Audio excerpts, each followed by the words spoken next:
Before we begin, make sure you hit that subscribe button, turn on notifications, and share this report, because here on Free Press TV, we don't just report the headlines, we break them down. Was the Iran war the final blow that brought down Spirit Airlines? After 34 years in the skies, one of America's most recognizable budget airlines is shutting down. Spirit Airlines announced it has begun an orderly wind-down of operations, effective immediately. All flights have been cancelled. Thousands of travelers were left scrambling for alternatives, and roughly 17,000 employees now face sudden uncertainty. The company said a material increase in oil prices sharply worsened its financial outlook. But the bigger question now being asked across the aviation industry is simple. Did the Iran war cause Spirit's collapse? Or did it simply accelerate a crisis already underway? Spirit's shutdown comes amid major energy market turbulence tied to the ongoing US-Israel conflict with Iran. The conflict has rattled global oil markets, pushed up crude prices, and sent aviation fuel costs sharply higher. Reuters reported that Spirit's restructuring plan had assumed jet fuel costs of roughly $2.24 per gallon in 2026, but by the end of April those costs had surged to about $4.51 per gallon. For a low-cost airline built on razor-thin margins, that kind of jump can be devastating. For most major carriers, rising fuel costs are painful. For Spirit, they became existential.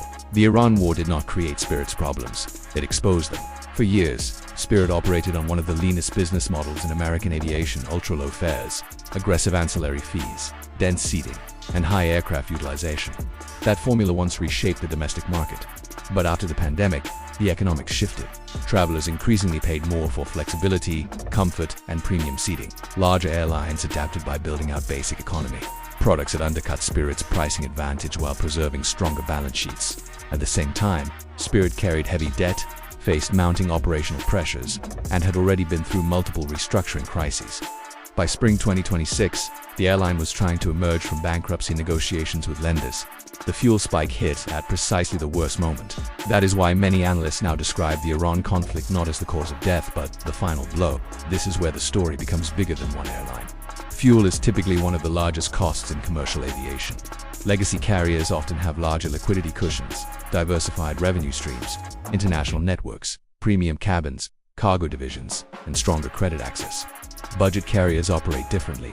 They depend on high aircraft utilization, rapid turnarounds, extremely tight operating margins, and high passenger volume at low ticket prices. That means when fuel doubles, low-cost carriers cannot always simply pass those costs to consumers without damaging demand. Spirit was particularly exposed. The Trump administration reportedly explored a $500 million financing package aimed at keeping Spirit alive. Transportation Secretary Sean Duffy said officials also tried to find buyers across the industry. None emerged. One reason was brutally simple.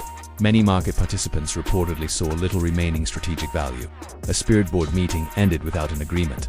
The wind-down followed shortly after. Reuters described it as the largest U.S. airline liquidation in roughly 2 decades. That is an extraordinary development in American aviation. Between May 1st and May 15th, Spirit had scheduled more than 4,100 domestic flights, representing over 800,000 seats. That capacity disappears immediately. In the short term, rival carriers have begun offering rescue fares and limited accommodations for stranded passengers. But longer term, Spirit's disappearance could have a wider effect. Even travelers who never flew Spirit may end up paying more. That is because low-cost carriers often force larger airlines to keep fares lower on competing routes. Remove that pressure, and pricing power changes. Spirit may be the first major airline casualty of the Iran war's fuel shock. It may not be the last. Several carriers globally are already adjusting. Reports indicate some airlines are cutting flights, imposing fuel surcharges, or reducing capacity to manage volatility. That matters because aviation is deeply tied to geopolitics. A conflict in the Persian Gulf can quickly hit airline profitability, consumer ticket prices, freight costs, tourism flows, and global supply chains. That is the deeper lesson here. What looks like a regional war can rapidly become an economic shockwave.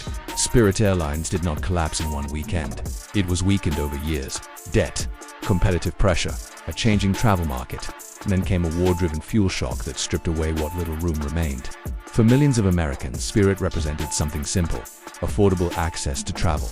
Now that chapter is closed, and tonight, the bigger question facing the aviation industry is this: was Spirit the exception or the warning?